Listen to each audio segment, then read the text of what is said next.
No niin, täällä ollaan Samin autopajalla ja ollaan tekemässä sytytystulppatestiä. Joo, terve!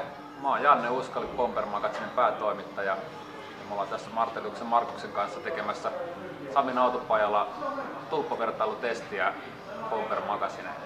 Mun nimi on Sami Vittaniemi ja mä oon hoitanut tätä juno-operointia tässä ja nyt meillä on ollut toi Target P tähtäimessä, eli sillä aloitettiin kovemmalla pyörällä ahdetulla kokeilemaan, mitä eroja tulpista löytyy.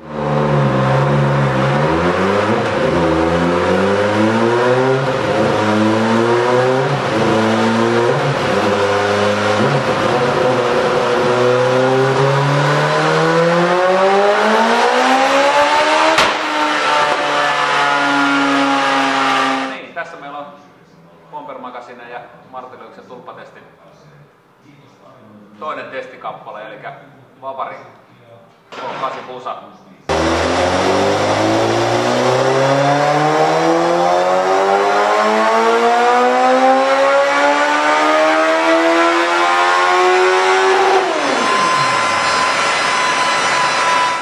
Kyllähän niissä eroja oli, vaikka ei nyt ihan ensimmäisenä olisi uskonut, että olin ihan vakuuttunut, että ei niissä mitään eroa ole. Mutta nyt ihan selvästi on nähtävissä, että heikoimman ja